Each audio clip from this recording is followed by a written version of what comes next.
Good afternoon, my name's Kevin Graham and welcome to the Wednesday Acsom Bulletin. On a Wednesday I'm joined by James Mackenzie. James, how's things happening? I'm doing good. Off the back, a comfortable victory against Aberdeen. We're here with a two-man show. Mr. Digdon's absent for Fridays from now on. So I nice know two-man show. he's resigned from the Wednesday team. Scared them away again. That's what I was just saying to you before we came on, James. It's something, must be something to do with me. I seem to chase everybody away.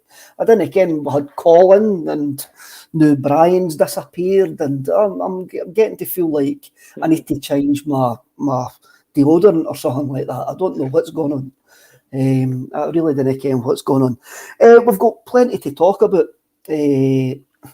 That Urban Coolshay comes and resigned or pushed. Well, he's moved to the Friday. He must think that's a better gig than the Wednesday, lads. So we'll let him explain that on Friday when he's on with Laura. And I think we're going to see the return of Jim Orr on Friday, which I'm sure everybody will be over the moon at. I'm only kidding on Jim if you're watching. Jim's been on like he's been 80 days around the world. I think Jim's been. We've got a lot to discuss, James. So we'll get. I'm going to bring up Red Scotland about Stevie. Stevie wants to come back on, and he will be back on. He's just no afraid with the technology. He's just no afraid with the technology. But the next time that he's doing it at the studio, he will definitely be on. He will definitely be on the Bulletin, Red. So don't worry about that. Paddy Laverty, he actually brings up a great point here, Paddy. It's ever since I've done that poem about the Parkhead Pies that Brian's disappeared. You've got a point there, Paddy. That was the last straw, I think. Anyway, we played Aberdeen on Sunday, 4:30 kickoff. I was very happy it was a 4:30 kickoff because I was in Inverness on the Saturday night and it gave me time to get down from Inverness to go to the game. What was your actual review? What did you think about the game, James? I thought it was really, really good. I thought it was a decent performance for Celtic. I've seen some criticism of it, but I think that's more to do with people were perhaps expecting Aberdeen to be like they were last season, which they were absolutely terrible last season, but they've had a complete overhaul and they've looked pretty sharp in pre-season under Jim Goodwin, so it was natural that they were going to get a few chances, and I think it's going to be good for Celtic to face maybe a bit of a tougher opposition compared to other Scottish teams. That'll give us maybe a bit of an edge heading into their games. But the full stadium display was absolutely stunning. What did you make of the display? It was utterly brilliant to be part of it. Obviously, where I'm in section 412, so I could only see like the Celtic end, which was the league flag. I couldn't really make out what was in the north stand, and I kind of thought when it was actually happening that the streamers that they were dropping over the top tier were at the side of a cup, but again that you can't see it. But I listened to the Celts Down Under podcast this morning, and I think it was Sean, if I'm wrong there, lads, sorry, Sean's in Japan, and he says it made the back pages of the Japanese news. The Japanese papers had the tifo on the back pages, and that just shows you the worldwide appeal, especially in that part of the world for Celtic now, James. And once again the fans stepped up. We were asked to contribute to it. We contribute to it, and it's made Europe sit up and take notice of the cathedral that is Celtic Park on a match day. And even You'll Never Walk Alone and all of that is just pure theatre. That's all it is. And I don't think there's a better stadium in the world, but then I'm utterly biased with that. But once again, hats off to the fans who organised it, because it was the fans who organised it, the fans that paid for it. And I just hope the club didn't go and make money off it like they done with the 125 display as well, with selling big prints and all of that. I thought it was brilliant. Yeah, whenever the fans need to stand up and sort of show Celtic to the world, they always produce. It was absolutely stunning, and there's been so many over the last 10 years that they're just going to live long in the memory as well. There's been so many iconic displays over the years, and that's just a testament to the fans. And the thing is, James, there's no money that we get wrong. There's no money that actually go wrong. There has been a couple which, especially if they're hanging stuff over the top tier, if the wind's coming a different direction, it's knacker, eh? But there hasn't been too many when you've actually had a look at it and went, what's that meant to say? Know what I mean, Yeah. eh? It's been very rare. It's been very, very rare that stuff hasn't worked. And that's a credit to the talented lads in the North Curve. Really is. Yeah, they do so much work for the club, and it's just all for the fans. Everything they do, the money they make goes right back into making these displays for the club, and they help to make Celtic Park have the atmosphere it has. You saw during the games last season where they weren't there. It was, I don't mean to sort of be negative about it, but it was a bit of a shell of what it usually would be during some of those games. It led to some sort of negativity amongst the fans as well, but as soon as they came back, the Celtic Park was rocking again.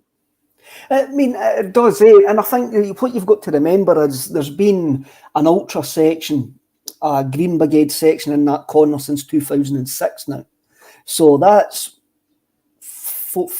16 years that we've had a corner of the ground which has maybe been more ferocious than other parts of the ground. Because you can remember, before, Celtic Park was like a library at times, apart from really, really big games. And the lads do actually create an absolute brilliant atmosphere. I know some people have got a wee bit of a gripe with some of the songbook, but that's a discussion for a whole other podcast and a whole other day. Make 4 podcasts out of that. Oh, you would never get to the end of that argument, James. We would never get to the end of that argument. The songbook argument, and as Beach Boy comes in and actually says the pre-match entertainment needs to be on every week, create the atmosphere, make it a good day out. Even Grace before the game was amazing. I must admit, Beach Boy, I was really surprised that Liam McGandles was allowed to sing Grace on the side of the pitch, and then let the people sing, because it's maybe a wee bit close to the bone. Maybe. I don't think it is, but for those who don't know what the song's about, they could maybe just see it as a wee bit close to the bone. But it was fantastic. It was great entertainment. And I thought the team started off well. I thought we started off well, but I really did think at half-time, we were really sloppy and we had to improve in the second half. Yeah, it was almost as if the sort of electricity from the pre-match stuff from the fans carried on to the players, because it was a very, very fast start. I thought we looked very impressive. Stephen Welsh got the early header early on, but then maybe the last sort of 20 minutes of the first half, you saw Aberdeen growing more into the game. And if Johnny Hayes converts that chance, then the game could have been a whole different story. But it is the first game of the season. It's natural that maybe some chances may slip through the cracks, but we kept a clean sheet at the end of the day and we sort of staved off a tough opposition. So I think there's only positive to take from the game. There is a positive to take for the game. I mean, in the first half, and we're going to get this because the tagline is, "Are we seeing a harder edge to Postecoglou?" And I may as well go into that just now, because he was probably referring to the first half more than anything. During pre-season, there was a couple of times where he was saying that he was making no excuses by the fact it was pre-season, and he was going, "There's things that we need to improve." And when the game, I think you saw the difference on Sunday between pre-season and a competitive game. The intensity of the game went up, and you could see that there was still rustiness there. But then right away, straight after the game, Postecoglou comes out, "I'm not having that as an excuse. We've actually got to take those chances." And I found it a different message for what he would probably have put out, not at this time last year, because we were another mess at this time. We were another mess at this time last year. But I just think his tone and his message has changed. And I think it is like, if you think last year was good enough, you're wrong. I want more from you, and you really need to improve. And I think we could actually see a bit more criticism, as if we can call it that, in the pre-match, in the post-match, than what we saw last year. I feel like Ange has always been very honest, very blunt, very upfront with the fans and everything he's said in the pre-match, post-match press conferences, whenever he's had to speak, and that's why so many fans tainted him so early and trusted in the process because he was honest with us. And I think there was sort of room for excuses, a bit of leeway last season considering the position we were in, but now I think we're in a much better position to be prepared to take on the new season. I'd say we're perhaps the best prepared team in Scotland. I think we are. And he's not going to sort of have any room for excuses. Anybody, any sort of passengers in the team, everybody's got to play their part and stamp their authority on the games. And it's good that we're still getting the honesty from Ange. It is, and I'm not decrying. When I obviously got back from the game on Sunday and I saw his comments, I went, well, I completely agree with those comments, because in the first half, I was really, really frustrated with Jota, I was frustrated with Maeda, I was frustrated with O'Reilly, and I was frustrated with Hatate. The amount of times that we created decent chances in the box and we just never pulled the trigger, we just never had a shot, we were trying to walk the ball into the back of the net, really, really annoyed me. And I thought our front six could have been doing far, far more in that first half. And that was exasperated by the time we actually got to, we lost control of the game 10 minutes before half time, and really Johnny Hayes should have equalised. Hayes should have equalised, and that could have changed the tone of the game. I didn't think it would have. I think we would have just blew them away in the second half because we had a lot in the rocker. But it's really hammering home to us. We're stepping up a level in 4 weeks' time when we go into that Champions League, and we can't be as wasteful. And I think that's the message that Postecoglou's trying to get across. Yeah, we need perhaps a bit more of a cutting edge in the front view. That was the story of last season as well. I think Andrew's seen it time and time again. We've got to be taking more chances, take more of our chances, because there was so many times last season where, if we score this goal, if we score that goal, then this game could have turned out differently.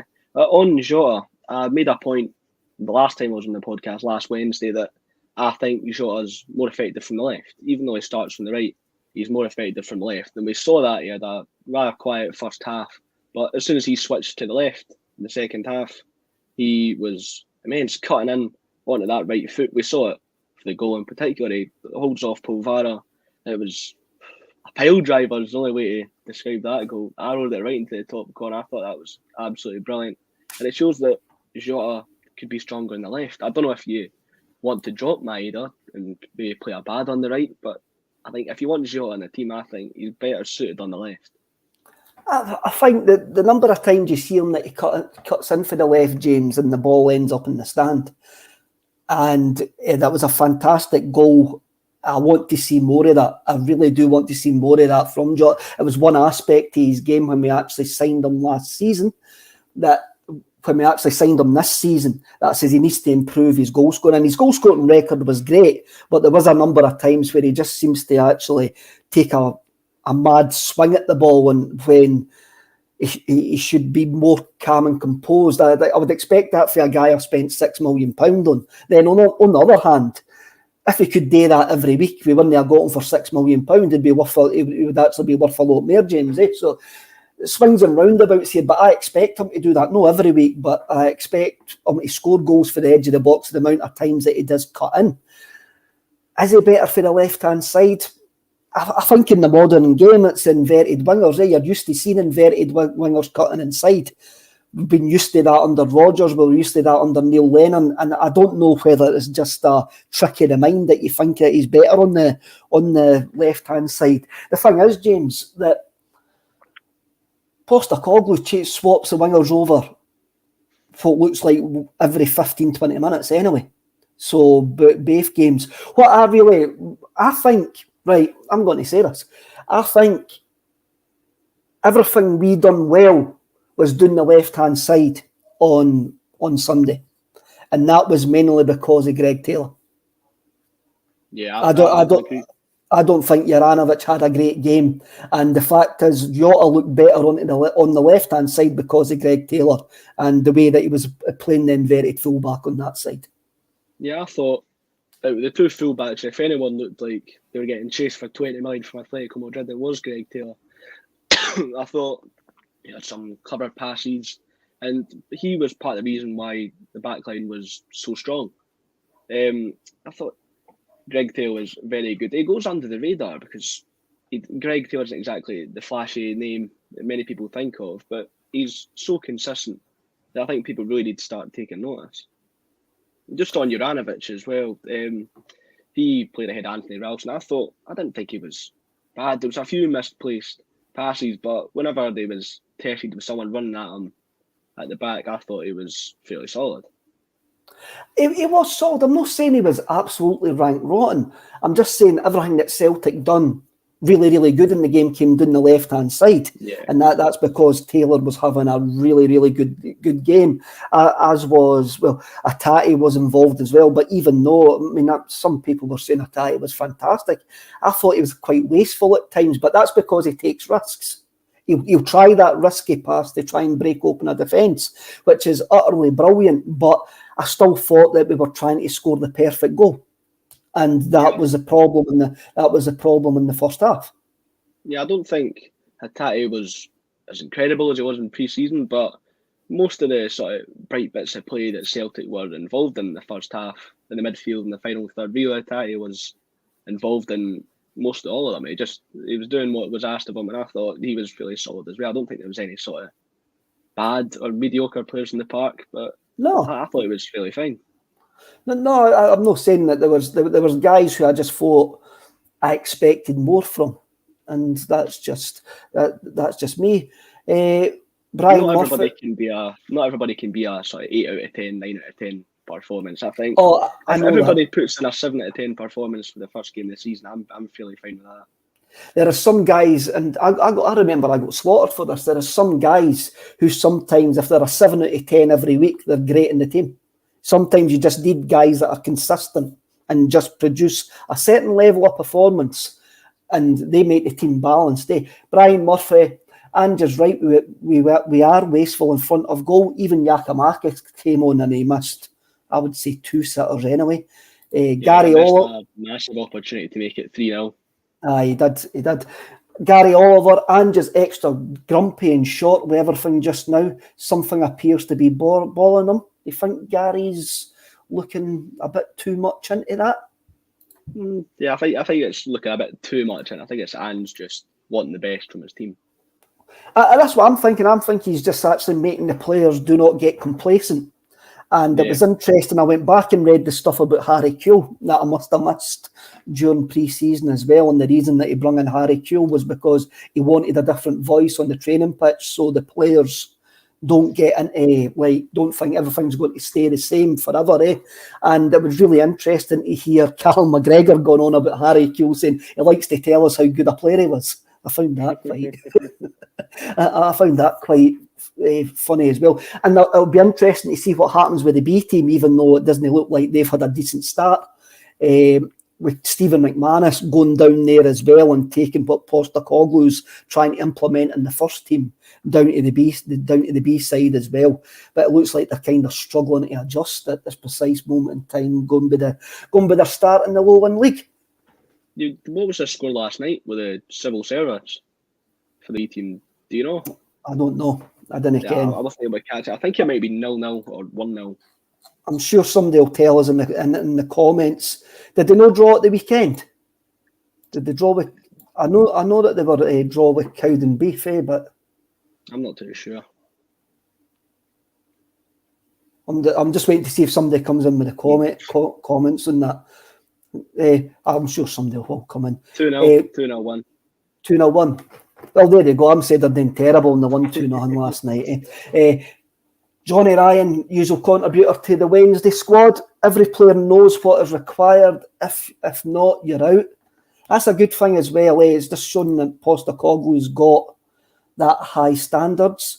Alan Robertson's probably agreeing with us here, James. I think we overplayed in aspects in the first half, trying to score the perfect goal. Jota's goal may have come from a word with Ange to stop overplaying and take a shot. He did shoot and score. That's something as well.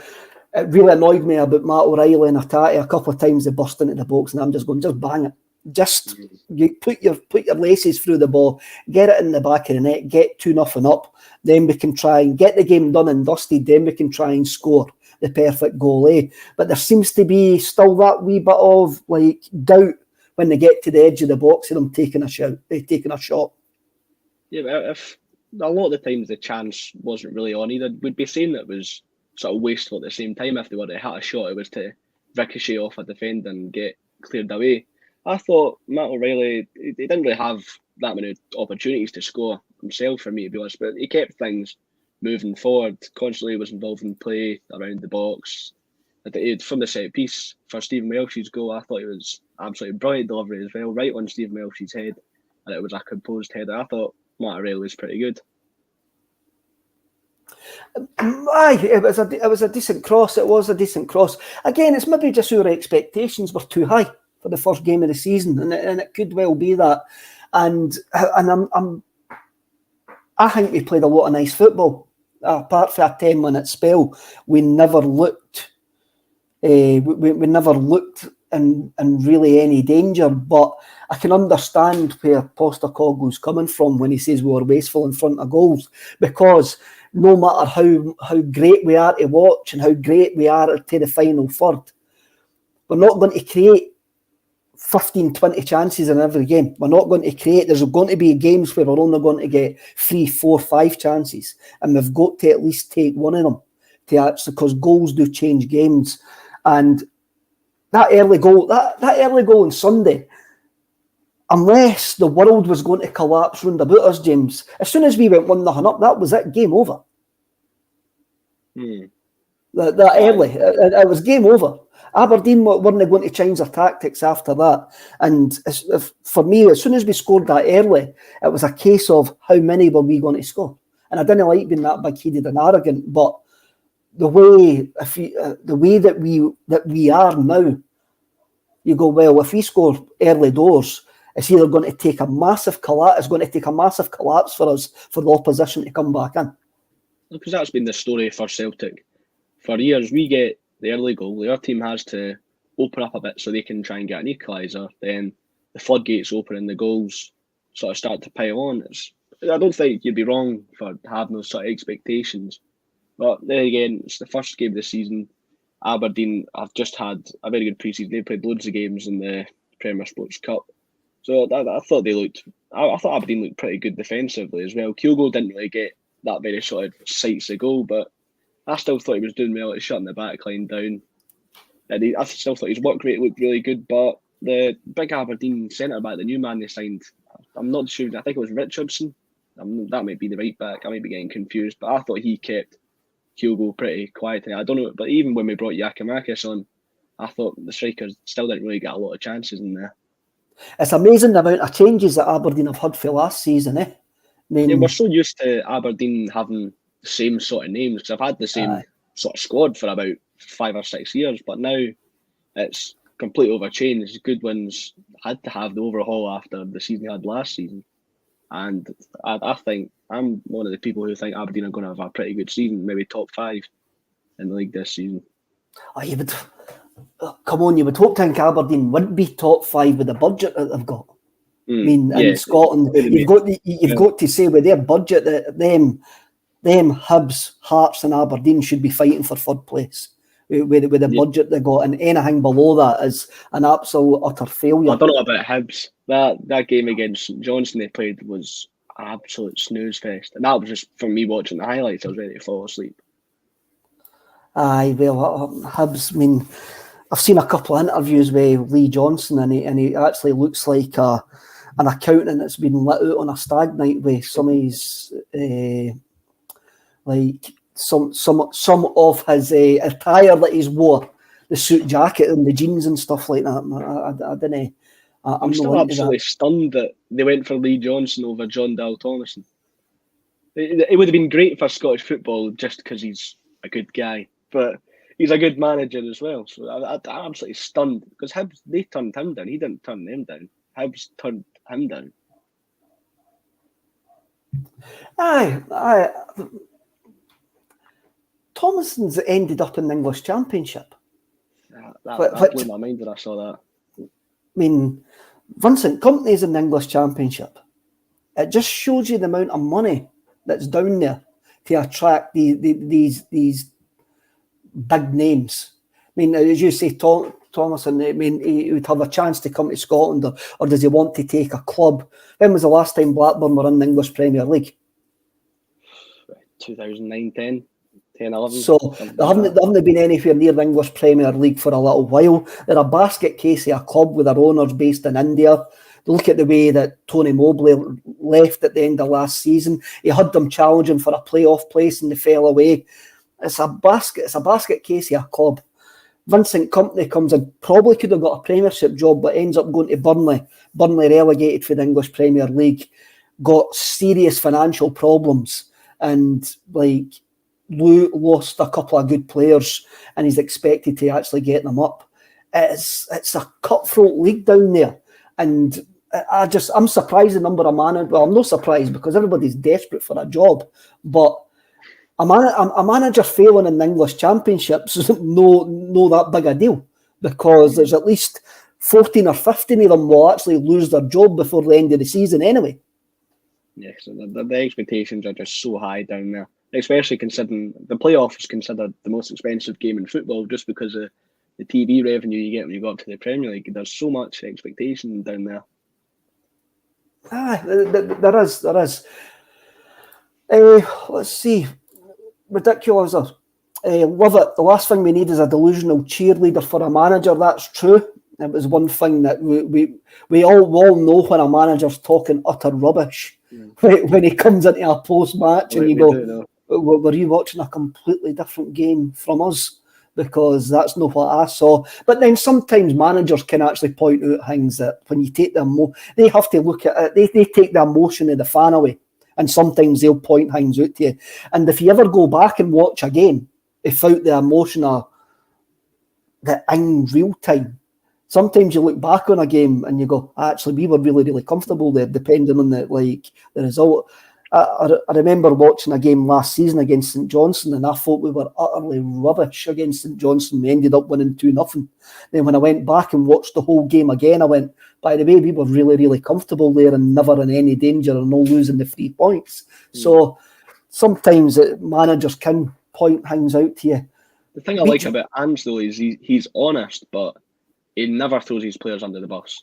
He never singles anybody out, unlike other managers. So that he tells it how it is, but it doesn't have a really negative effect on the players either, which is really good for us. Beach Boys, Ange is cut for the same cloth as Pep, Klopp and Jose. When they do well, they say they did okay. When they need called out, he will call them out. Jose Mourinho's, but he's a master at chucking his team under the bus, so ain't he? Then sometimes at other clubs, the players chucked him under the bus as well. Goes both ways with him. Be really interesting to see how he does it. He does at Roma this year. Dabaya's an absolutely fantastic signing for Roma. On a free as well. I know.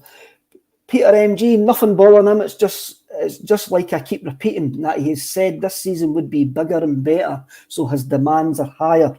That's all I think it is, Peter. I really just think that he's just letting his squad know that his demands have went up and he expects more of them now they've had a year of Postecoglou. I'm not calling it Ange Paul.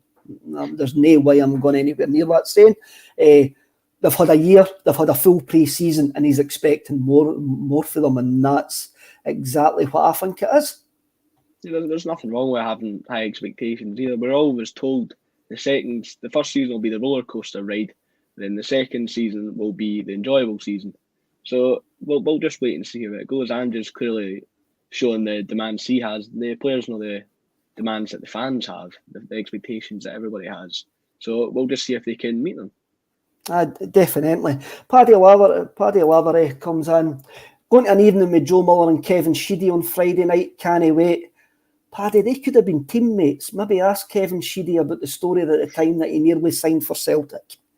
And I'm sure it'll be quite an interesting tale. I'm sure Paul, who's in the background, will probably be able to tell us a story about Kevin Sheedy nearly signing for Celtic. I can't really remember it, but I'm sure Joe Muller and Kevin Sheedy could have been teammates. Last thing about Sunday's game, and it's about the Aberdeen fans. And now Aberdeen brung a fair travelling support with them. I think they must have sold out their 1,100 tickets. But there was a section of them who had the IQ of frozen penguin pee, and they decided to think that banter about child abuse and food poverty is acceptable at football games. No, I'm all for football banter. I mean, it happens, but this is absolutely moronic and actually shows that they've got a lack of IQ and a lack of creativity if that's the only thing that they can actually think about slagging Celtic about. I mean, I did have a wee chuckle when they started singing Cheerio to 10 in a row. I mean, I did have a wee chuckle at that, going, aye, that's quite good, but I mean, the last time they were a force was in the 1980s, and the majority of their support were rustling sweeties and wearing flares.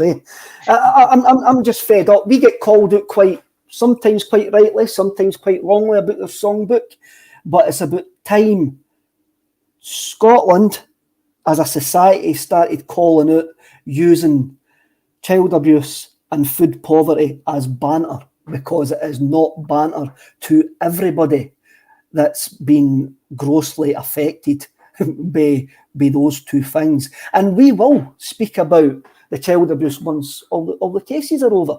Once it's out of court, we will speak about it. But as there's a live court case going on, we cannot speak about it.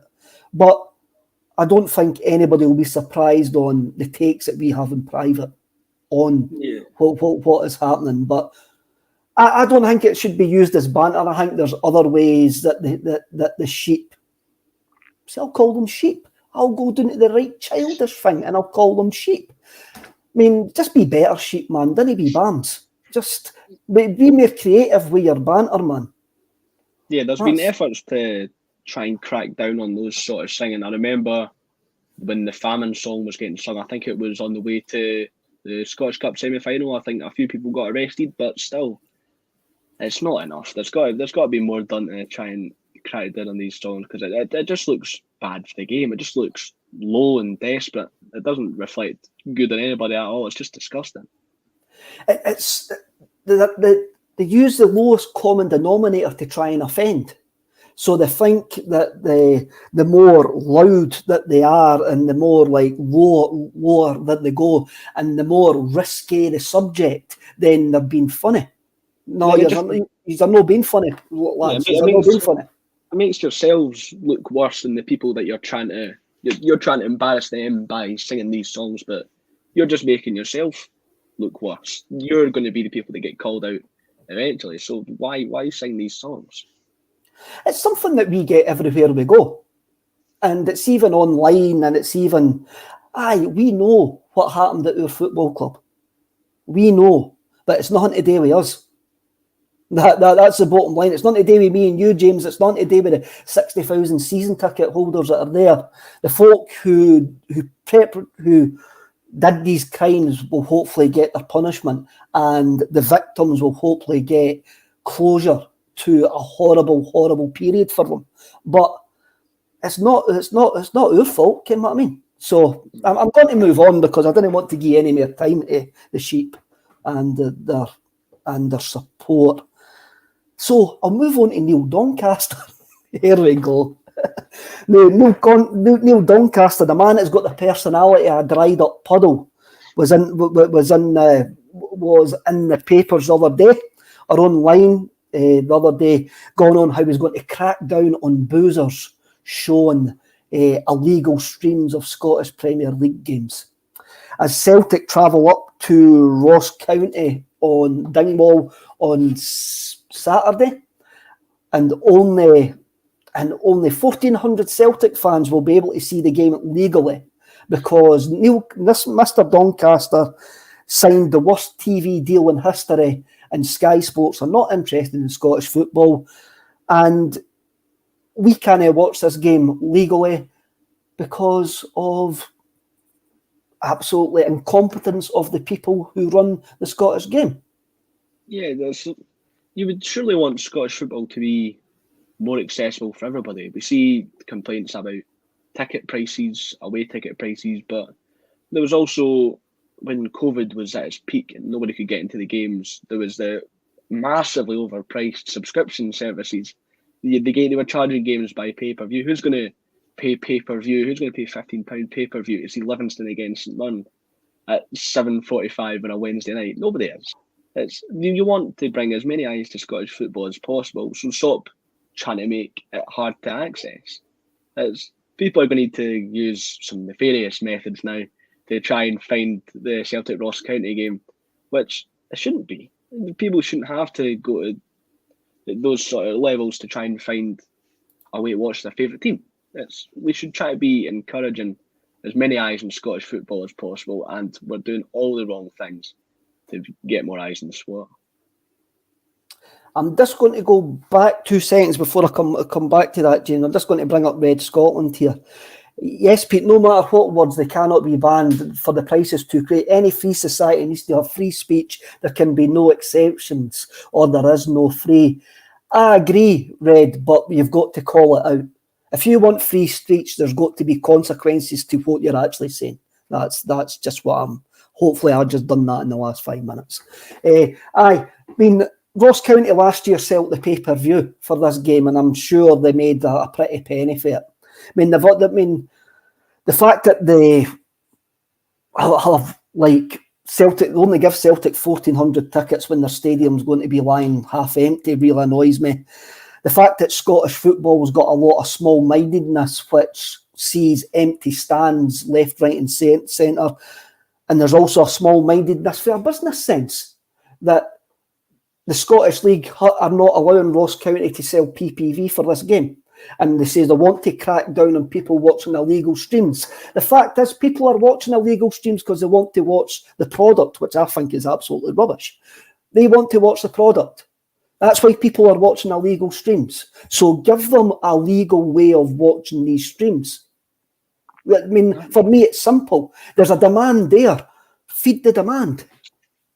Yeah, I've always thought maybe having something like on Amazon Prime, or how on ESPN when the basketball's on, you can flick through and you can watch any game you want, all on this sort of this monthly subscription service.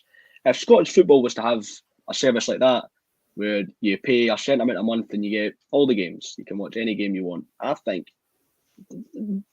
everybody would buy those. If it was the right price, everybody would buy those. I think having a service like that, a subscription service just for Scottish football, the SPFL, would be absolutely brilliant.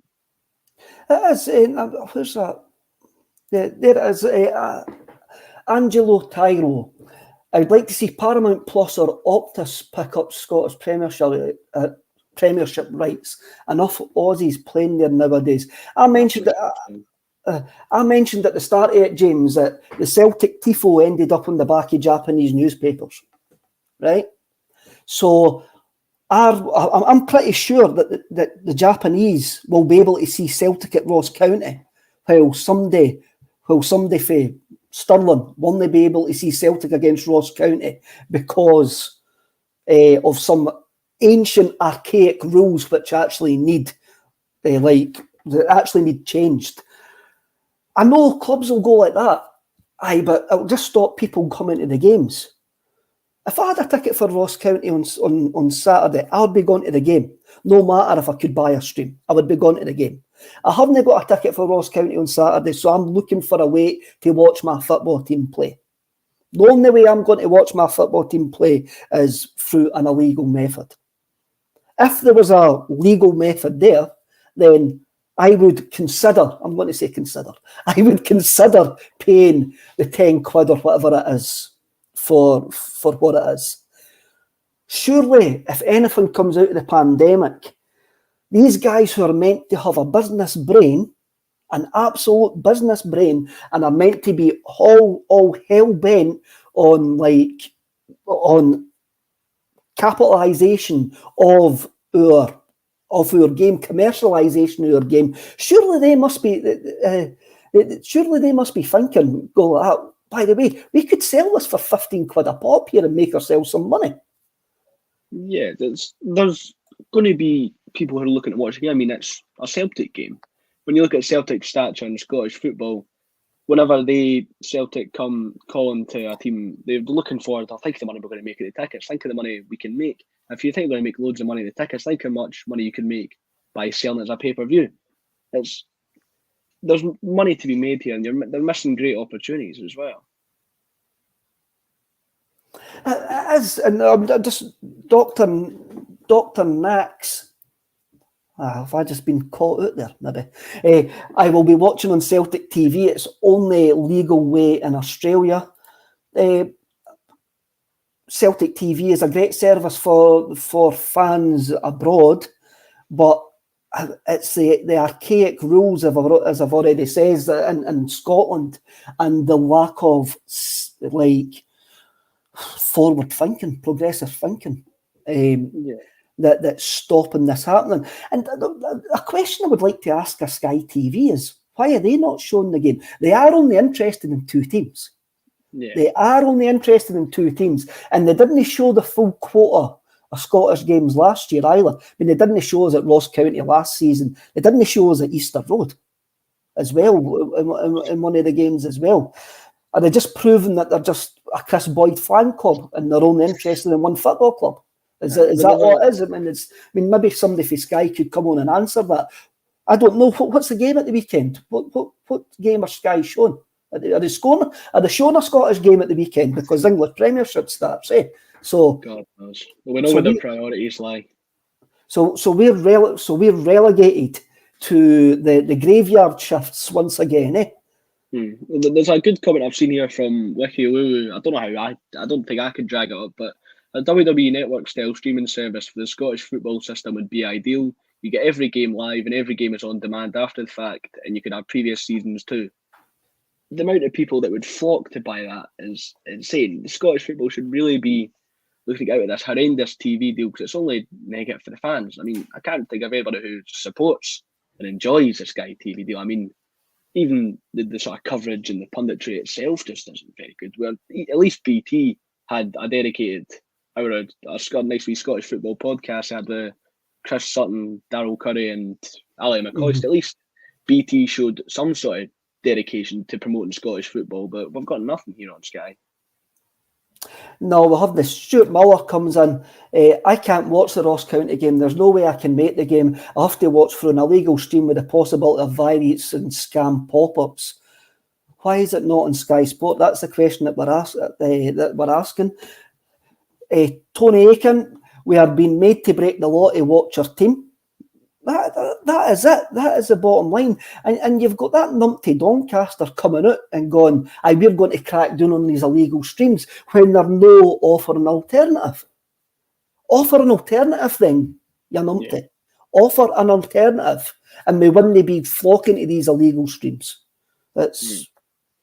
And they're pricing fans out of it as well with the astonishing prices they have to pay for the monthly subscriptions, which is why these pubs are turning to these different methods as well to try and showcase the game. It's the pricing fans out of the game. Definitely, there's two things I want to bring up here. I'm wanting to actually star them. Eh? Paddy Lavert is the worst TV deal since they took Neighbours off the air. James, I can't. You were a big Neighbours fan. Well, my mum and dad watched it every night, so I'm aware of Paul Robinson, but that's as far as my Neighbours knowledge goes. The last time I watched it, Bouncer the dog was still alive. And B, is that coming up? I don't trust Neil Doncaster's haircut. Great point, B. I didn't really trust Neil Doncaster's hair. Oh, there we go. Mark Pearson comes in and tells us the Edinburgh Derby that's getting shown at the weekend. So there you go. Alan Robertson comes in about Big Guy Pearce. Are we going to sign Guy Pearce? He was in Neighbours, eh? That's right. I get it now. Right, let's continue about the rampant commercialisation of Scottish football and let's talk about Celtic's third kit. I love it. I didn't want to talk about the third kit. I hate it. I absolutely love it. I think a third kit should be a affront to your club's traditions. And I think this one is an affront to the club's traditions. It makes sense when you actually see the whole kit. And I can't wait for us to wear it against Kilmarnock, because that's where we'll wear it, I think. I think that'll get a run out at Rugby Park in a couple of weeks. No, I won't buy it. I'm 46. I didn't buy football tops. I'm too old to be running about with a football top. But I can see my wee man, my 4-year-old, running about in it and looking absolutely knocking it out the park. I wouldn't mind if it got the same treatment that the grey and pink top got for a few seasons ago, when it didn't get worn in a single game at all. I wouldn't mind that. I mean, I love the away kit, and I've grown to love the home kit as well. So if we could just stick to those and move that third kit over to the side, I wouldn't mind. I really wouldn't mind. McGrory does bring in a good point. Third kits are usually brought out for ladies pink, purple. I remember being in a room when they were discussing the pink kit, and there was loads of bizarre ideas getting chucked about, like an Ajax style kit, a maroon away top and all of that. And I was going, no, I didn't mind pink because it's completely out there, but you can't bring in any colours of your rivals into it, like whatsoever. It's grey, yellow and black. It's got a great round the sleeve, which is the list of the stadium. I don't mind the sleeve. But it's just the actual design. I remember it got leaked maybe about 3 or 4 weeks ago, the colourway, and I saw that, and straight away I didn't really have the highest of hopes for the kit. But then I've seen like Hatate and Idiguchi wearing the top, and I'm still not sold on it. Maybe I'll need to see O'Reilly and Jota in it to sell the kit to me. Maybe that'll convince me. I agree with Kev. A third AJSC technology. I agree with Kev that a third kit should be a bit punkish with a mad colour scheme. I think a third kit should be ludicrous, because it is ludicrous having a third kit. It's because you didn't need a third kit. So if you're going to have a third kit, make it completely outlandish. And I think Celtic have done this, and I think Adidas have got this right. I was in the Superstore before the game on Sunday, and I'm no liking the remake of the 1992 kit, the away top. I'm no liking that at all when I've seen it close up. But I do like the home kit. I think the home kit's got a nice 1990s vibe, and it looks decent when you actually see it close up on certain people. On some people who should not wear football kits anyway, but the ones who should wear football kits, like Wayne's and folk who are nice and fit and stuff like that, no fit that way, like body-wise fit, like no over. Right, I'm going to stop digging myself into a hole here. Right, I'm going to shut. It looks good on certain people. I didn't ken where I was going myself, so I thought I would better stop. Aye, when I first saw it, I was like, all right. Then I saw it with the shorts and the socks. I went, that's a cracking kit.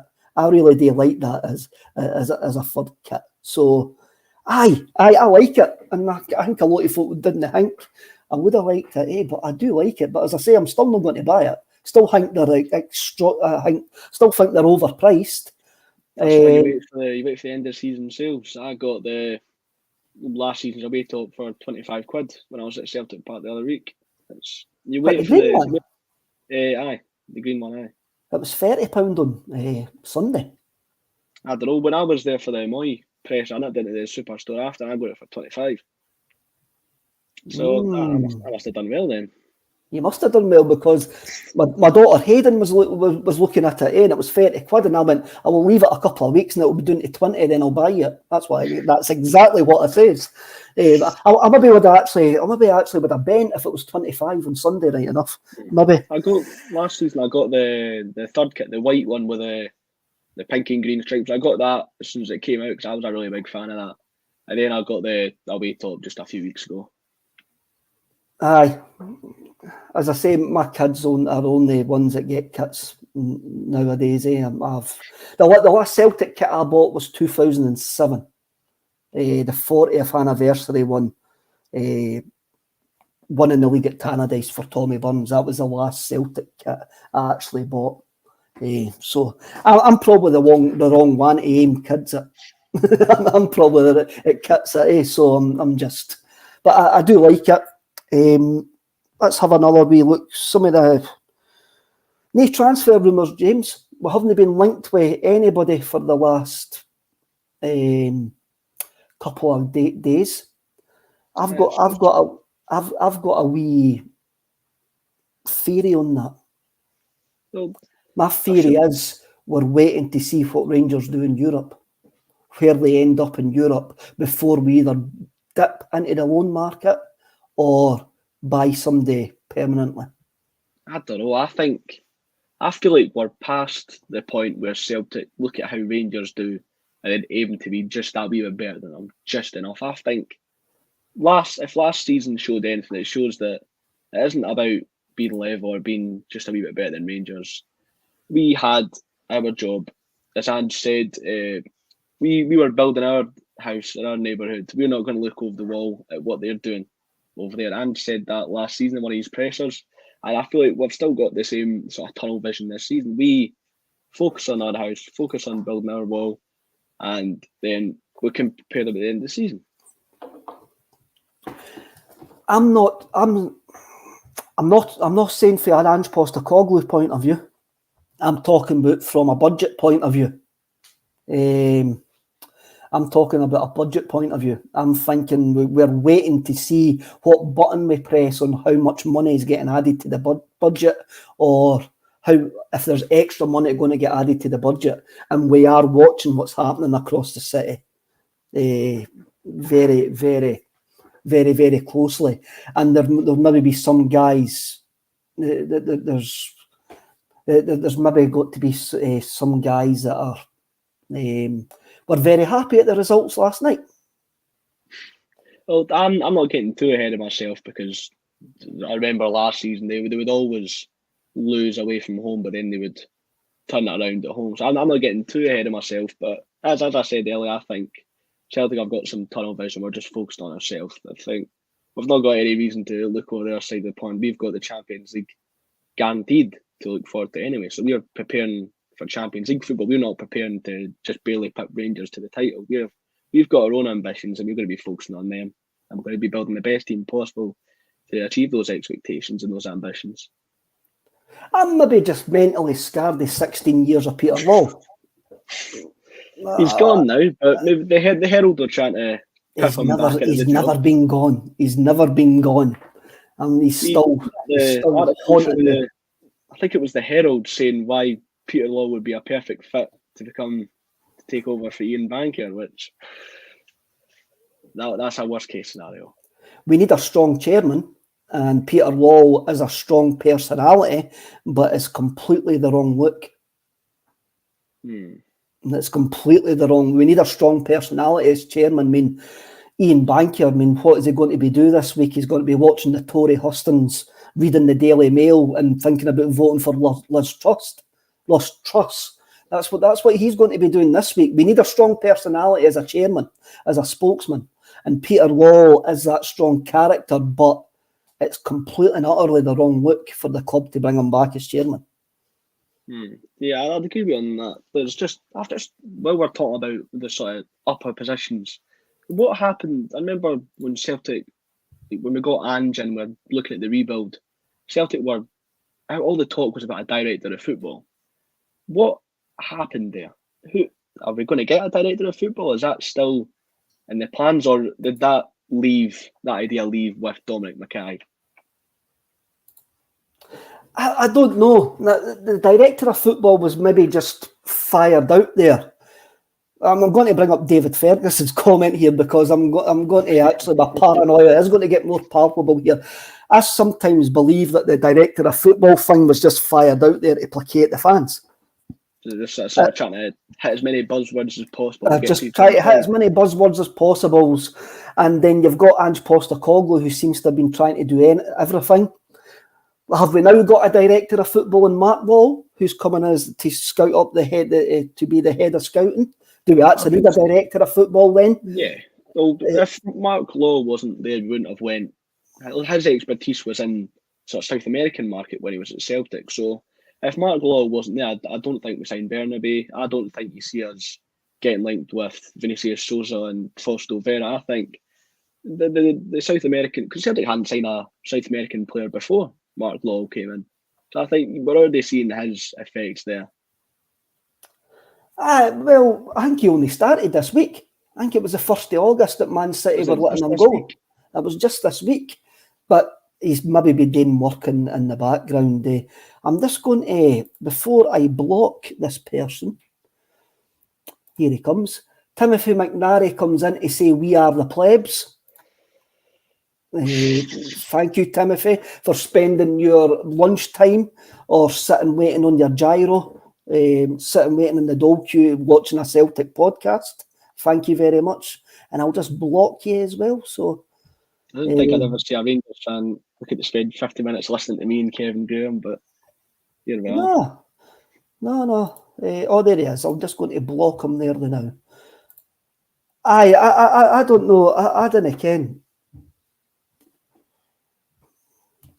Chris M comes in and he's going to need to expand on this. If anyone knows what Peter Wall said to a journalist 10 years ago in America when Celtic played Real Madrid, justifies Kev's paranoia, which isn't paranoia.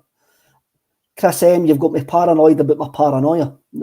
So if you want to expand on that would be great. Aye, sorry Barry, you're right. Come on, being on the dole shouldn't be used as an insult. No, it shouldn't. I do apologise about that. On his lunch, sure. Aye, definitely. James McCarthy in Sunderland. What do you think?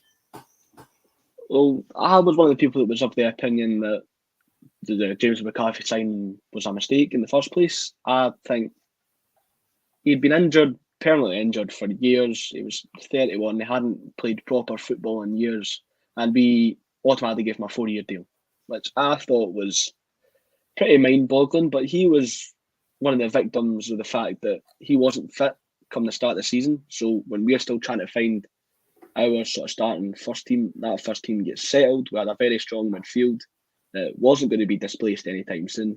So by the time McCarthy got fit, he was already sort of outcast from the squad. So there wasn't really any space for him to make room to get into the Celtic team.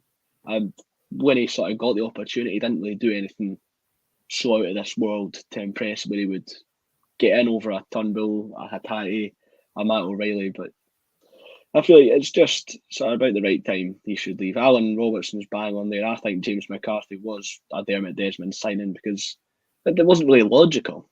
It's not logical to sign a player like him for a 4-year deal, considering the sort of last 2 years he'd had before he came to Celtic. Aye, it is.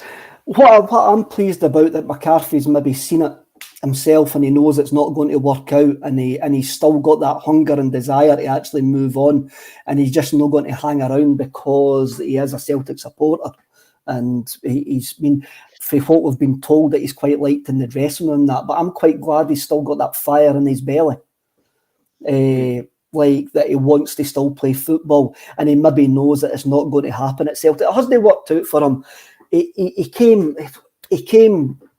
on the back of a serious injury. He had missed pre-season. He never really made an impact this season. This pre-season as well, there's loads of guys in front of him, guys who have done really, really well. And I think he sees himself that it's just not going to work out for him at the club. And good luck to him if he ends up going to Sunderland. Really, I do wish him well. He's probably a guy that I wish we had signed 5 years ago. But it's the right club, wrong time, James. Well, I think that's the... Sorry. I just thought it was a pretty logical signing. It wasn't. I couldn't really see the benefit from it because he wasn't fit when we signed him anyway, and we already had sort of plentiful good midfielders there. Mm-hmm. So there was not really any space for James McCarthy to get into the team. I just wanted to show you this quote I saw from Ange Postecoglou from today. It's not aimed at James McCarthy, I don't think, because he's a Celtic fan, but this is coming for Craig Celt that I found it from. When Ange was asked how he keeps his players happy after not getting as much game time as they'd like, Ange said, "They're at Celtic Football Club. If that is not happiness for them, I don't know what is. They can find it somewhere else. It's not my job to keep them happy. My job is to make sure that we get the best out of them and give them every opportunity. And they will all get opportunities. They know that." I just thought that was a fantastic quote from Ange Postecoglou. You're at Celtic. You've got the adulation of 60,000 fans and a global audience. Does that not enough? Would it be enough for me and you, James?